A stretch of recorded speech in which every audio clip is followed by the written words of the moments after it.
En ce moment. Estelle Issoufa, bonjour. Bonjour, bonjour à tous. Alors, le collectif des citoyens de Mayotte, dont vous êtes la présidente, va en justice contre la SMAE et le SMEAM, accusés d'une gestion suspecte. Est-ce que vous pouvez d'abord nous expliquer votre démarche par rapport à cela? Alors, nous avons pris les services d'un avocat pour nous demander d'abord auprès du SMEAM l'accès aux documents, et c'est public, puisque c'est un établissement public et c'est légal, on en a le droit pour demander les documents qui relèvent de la gestion, puisqu'il y a eu plusieurs rapports de la Cour régionale des comptes qui dénoncent une gestion avec des pratiques plutôt suspectes. Et donc, on a demandé au SMEAM de nous transmettre ces dossiers pour avoir accès à ces informations. Et suivant les informations qui nous seront transmises, on signalera ce que la Cour des comptes a déjà dénoncé, c'est-à-dire une gestion qui est suspecte, voire délictueuse.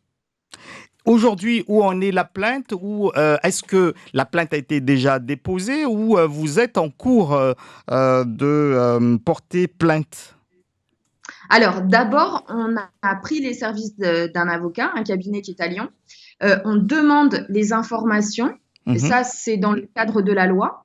Et selon la réponse ou pas du SMEAM, qui nous a contactés en nous disant que tout serait ouvert, mais qu'il manquerait des documents, eh ben, par rapport à ce qui nous sera transmis ou pas, on pourra signaler le dossier au procureur de la République à Mayotte, mais aussi à La Réunion et à Paris si nécessaire.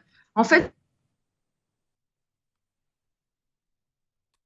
les cours régionales des comptes sont très clairs. Il y a quand même plusieurs rapports depuis plusieurs années qui évoquent, on l'entend sur Mayotte la première, on est maintenant à plus de 39 millions de déficit au SMEAM. On est avec un chèque d'1,9 million d'euros qui a été payé à Vinci cet été, a priori sans justificatif, 400 000 euros de frais de communication, 180 000 Alors, on a des micro-coupures. plus de 500 000 euros de formation, 900 000 euros de débroussaillage. Il n'y a pas de justificatif, ou en tout cas, les appels d'offres n'ont pas été faits selon les règles. Selon la Cour régionale des comptes, ça, ce sont des pratiques délictueuses, c'est illégal. Et donc, nous, on est plutôt mécontents parce que ces rapports se sont succédés. Il n'y a eu aucune action en justice, ni de la part des élus, qui siègent, je vous le rappelle quand même, au SMEAM, ni de la part de la préfecture, ni de la part de la direction du SMEAM, l'ancienne comme l'actuelle. Alors que je vous rappelle l'article 40 qui oblige toute personne dépositaire de l'autorité publique à signaler un comportement délictueux. Et là, il ne s'est rien passé. Donc, nous, le collectif des citoyens de Mayotte, on saisit la justice et on ira jusqu'au bout. Alors, on a entendu ici la majorité actuelle hein, être plutôt favorable, en tout cas pas opposée à votre démarche. Est-ce que vous avez eu un retour par rapport à ça?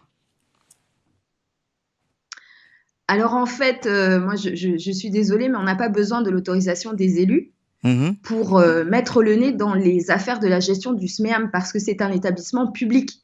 Nous, nous sommes citoyens, contribuables, électeurs, consommateurs. Tous ces statuts nous permettent d'aller regarder ce qui se passe dans la gestion du SMEAM. Ce n'est pas la propriété de quelques-uns, c'est un établissement public. Et la gestion du SMEAM obéit à des règles. On est dans un état de droit. Nous, ce qu'on constate, on est comme vous, on constate qu'on a de moins en moins d'eau, de plus en plus mauvaise qualité, avec des factures d'eau qui explosent de manière inexpliquée. Et on voit que les seules actions en justice sont pour savoir qui fait partie du conseil d'administration, qui est vice-président, et qu'on est en train de se battre pour réussir à participer à, au, au, au conseil et obtenir des émoluments. Moi, si vous voulez, ce qu'en pensent les élus, c'est pas le sujet des citoyens et des citoyennes de Mayotte, parce que la situation, elle est gravissime au SMEAM. 39 millions de trous, inexpliquée, une gestion complètement hasardeuse selon la Cour des comptes.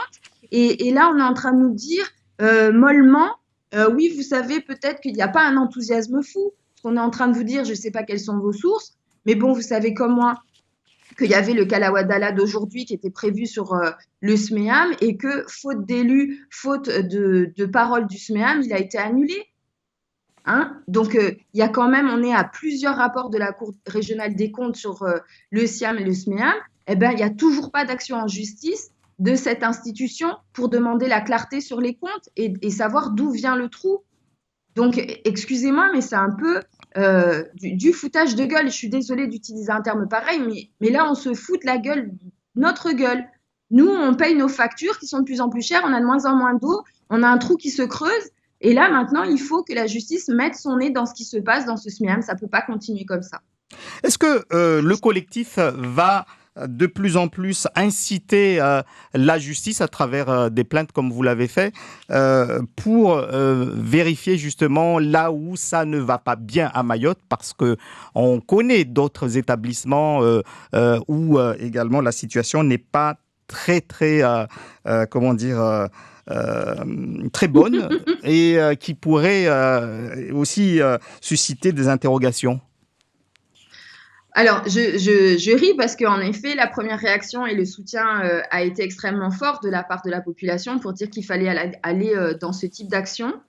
Nous, le message du collectif, il est très simple. On est peu nombreux. On n'a pas des moyens énormes. Le seul levier pour nous, c'est la justice. On ne peut pas laisser basculer Mayotte dans le magnénier, dans le bricolage, dans le grand n'importe quoi, au vu et au su de tous, au mépris de la loi, et après se lamenter. D'abord, c'est de l'argent public. On est dans un état de droit, il y a des comptes à rendre. Ça, c'est la première chose. Et la justice doit passer. Et s'il n'y a rien à cacher, il n'y aura rien qui sera découvert. Donc, je ne comprends pas celles et ceux qui résistent à une enquête. Moi, je ne comprends pas. S'il n'y a rien à craindre, on est tranquille. Vous voyez, la justice, elle ne va pas créer ou inventer des délits. Elle va seulement passer là où il y a quelque chose de délictueux, de un. Mais de deux, on envoie un message très clair à toutes celles et ceux qui sont en train de se servir allègrement et qui pensent que c'est l'impunité totale à Mayotte. Non, ça, ce temps béni où on est en train de nous prendre pour des pigeons et nous, Mahoraises et Mahorais, on casque sans rien dire, ce temps-là, il est terminé. Hein, on ne s'est pas battu pendant aussi longtemps pour être département et rester français et cultiver des pratiques d'un autre âge. Ça, c'est pas possible. Maintenant, on veut que cette île se comporte correctement. Les élus, les décideurs respectent les lois et obéissent aux règles de transparence, de probité et de lutte anticorruption. Ça, c'est l'objet de la lutte des Mahoraises et des Mahorais. Nous, au collectif des citoyens de Mayotte, c'est très clair, le combat va passer par les tribunaux. C'est pour ça qu'on a demandé publiquement à tout le monde de se cotiser pour payer ses frais d'avocat, parce que finalement, on ne va pas pouvoir tout le temps faire des manifestations et visiblement, le gouvernement n'a pas grand-chose à faire. Il y a des choses qui relèvent du droit. Il y a des pratiques qui sont illégales, que ce soit au tribunal administratif ou dans les règles de gestion. La justice doit passer et c'est ça qui changera la situation pour nous, Mahoraises et Mahorais. Ce n'est pas du tout si éloigné que ça, c'est très concret. Alors, des élus, notamment au conseil départemental, ont dénoncé certaines affaires, ont porté plainte également, par exemple, pour que la justice s'intéresse au dossier SPL 976, mais sans qu'on sache depuis où en est cette action. Ces élus sont même devenus des parias, entre guillemets, au conseil départemental. Je dis cela puisque votre démarche également est inhabituelle à Mayotte. Est-ce que vous ne craignez pas justement qu'il y ait de l'incompréhension sur votre démarche ? Alors écoutez, sur les réseaux sociaux, l'accueil a été extrêmement favorable et positif. Par contre, moi je suis très claire, on subit des pressions très fortes et en effet notre action dérange. Mais vous savez, fondamentalement, ça valide notre démarche. Parce qu'il y a quand même la présomption d'innocence. On n'a donné aucun nom, on ne soupçonne personne en particulier, on suit les recommandations publiques de la Cour régionale des comptes. Et à cause de ça, on subit individuellement et comme groupe, le collectif des citoyens de Mayotte subit des pressions très importantes. Donc, si vous voulez, à un moment, ça valide toute notre démarche, ça veut dire qu'il y a quelque chose de pas net qui se passe, il y a des magouilles. Moi, je rappelle quand même que les syndicats des eaux, les systèmes d'assainissement, les systèmes de construction de voies publiques et la gestion des déchets ont été pendant plus de 20 ans en métropole, comme à La Réunion, comme aux Antilles, des sources de financement occultes pour les partis, qu'il y a eu de nombreux scandales dans la gestion de ces dossiers qui étaient des scandales de corruption dans notre pays. Donc, on ne va pas mettre notre nez là-dedans comme ça. Quand vous avez 39 millions de trous, cet argent ne s'est pas évaporé. Ce sont des factures qui sont à payer, c'est la déstabilisation de tout l'écosystème économique à Mayotte, mais c'est aussi pour nous, contribuables, consommateurs et clients, c'est nous qui payons à la fin.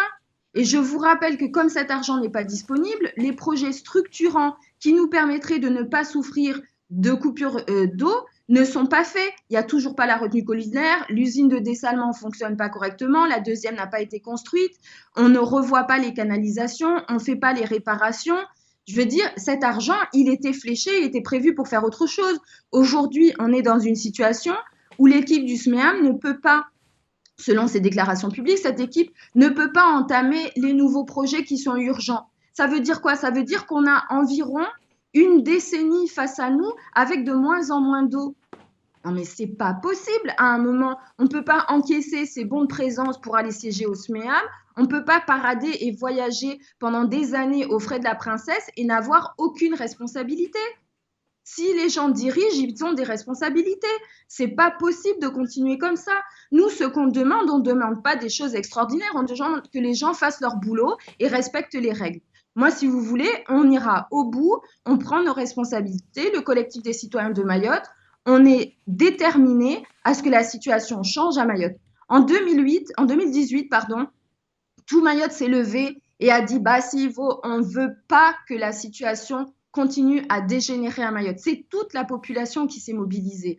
Nous, on porte ce combat, on ne veut pas que ce soit en vain. Et on change simplement les moyens de lutte et on va dans les tribunaux parce que la population en a ras-le-bol des manifestations, que ça ne mène pas très loin visiblement, les marches non plus, donc on va aller dans les tribunaux puisque c'est ça que les élus et les agents de la préfecture semblent comprendre. Très bien, nous on va parler la langue des uns et des autres, c'est-à-dire aller au tribunal. Juste pour finir, Estelle Youssoufa, est-ce que c'est possible que le prix de l'eau consommée à Mayotte puisse coûter moins cher alors qu'elle semble rare? Alors, André, moi, je vais vous dire un secret. En fait, on n'a pas un problème de rareté.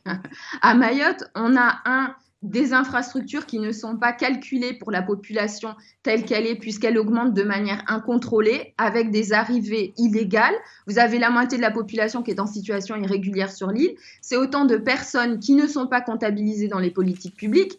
Et c'est autant de personnes qui ne contribuent pas au coût de l'eau. Donc, si vous voulez, les imbéciles que nous sommes qui payons les factures, payons pour ceux qui ne payent pas.